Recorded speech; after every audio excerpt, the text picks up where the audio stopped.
Israel और Iran के बीच चल रही जंग में अमेरिका की एंट्री के बाद अब पूरी दुनिया की निगाहें इस युद्ध पर टिक गई हैं। हिंदुस्तान को भी इस युद्ध से तमाम चिंताएं हैं। इस बीच सपा चीफ अखिलेश यादव ने पहली दफा ईरान का समर्थन करते हुए अपनी बात रखी है।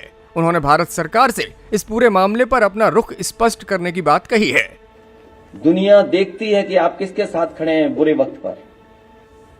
अगर आप बुरे वक्त पे अपने मित्र के साथ नहीं खड़े हैं, जिसने कभी आप पर एहसान किया हो, तो ये बहुत बड़ा देश की फॉरेन पॉलिसी के साथ धोखा है। अमेरिका ने ईरान में 3 परमाणु ठिकानों पर हमला किया था। ये ठिकाने फोर्डो, नतांज और इस्फहान हैं। ट्रंप ने इस हमले के बाद अपना बयान भी जारी किया और कहा कि उन्होंने ईरान के न्यूक्लियर साइट्स को पूरी तरह से तबाह कर दिया है। अमेरिका के इस हमले के बाद ईरान ने इजराइल पर मिसाइलें दागी हैं। इजराइल के 14 अहम ठिकानों को निशाना बनाया गया है। इस बीच लगातार तनाव बढ़ रहा है। खबरों की माने तो अब तक ईरान में 657 लोगों की, जबकि इजराइल में भी लगभग 100 लोगों की मौत हो चुकी है। समाजवादी पार्टी के कार्यालय पर आज महिला सभा की राज्य और राष्ट्रीय कार्यकारिणी की महत्वपूर्ण बैठक थी। इस बैठक के बाद अखिलेश यादव ने प्रेस वार्ता को संबोधित किया और इसी दौरान अखिलेश यादव ने इजराइल और ईरान जंग से लेकर कई अन्य बातों को लेकर अपनी प्रतिक्रिया दी। उन्होंने इस संघर्ष पर भारत सरकार से अपना रुख स्पष्ट करने की मांग की है। उन्होंने कहा कि बुरे समय में ही अच्छे दोस्त की पहचान होती है। भारत को अपना स्टैंड साफ कर देना चाहिए और इस समय के जो सहयोग और समर्थन होता है हमेशा हमेशा याद किया जाता है। इसी मैंने कहा, मित्र की पहचान बुरे समय पर होती है। अच्छे समय में तो सब मित्र हैं। हमारी फॉरेन पॉलिसी कितनी कंफ्यूज है, हालांकि हमें टिप्पणी नहीं करनी चाहिए, लेकिन याद रखिए, दुनिया देखती है कि आप किसके साथ खड़े हैं बुरे वक्त पर। अगर आप बुरे वक्त पे अपने मित्र के साथ नहीं खड़े हैं, जिसने कभी आप पर एहसान किया हो, तो ये बहुत बड़ा देश की फॉरेन पॉलिसी के साथ धोखा है।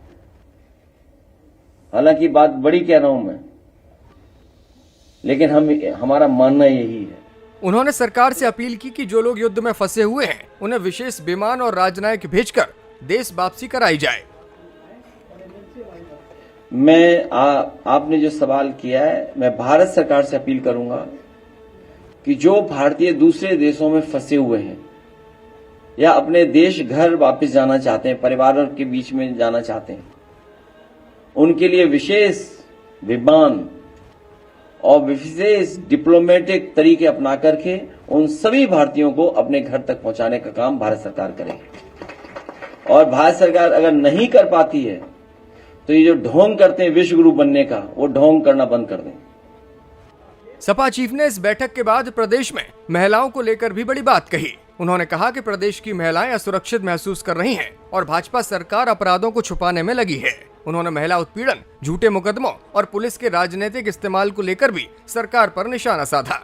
कि उत्तर प्रदेश के जो सरकार के आंकड़े हैं, जबकि आंकड़े छिपाए हैं, उसके बाद भी सबसे ज्यादा महिलाओं के ऊपर उत्पीड़न, अन्याय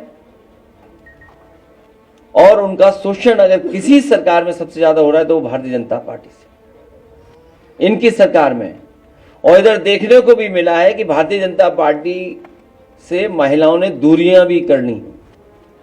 जो समाजवादी सरकार में अच्छी योजनाएं चल रही थी, उन योजनाओं को तोड़ मरोड़ के अपने पॉलिटिकल लाभ के लिए दूसरे तरह से योजनाएं चला रहे हैं। इसलिए आज महिला संगठन में हम सब मिलकर के फैसला लेते हैं कि आने वाले समय में समाजवादी सरकार बनेगी। स्त्री सम्मान समृद्धि योजना लागू कर करके अपने स्त्रियां, महिलाएं और संगठन से जोड़ करके तमाम उत्तर प्रदेश की गरीब महिलाओं की मदद करने का काम समाजवादी सरकार में होगा।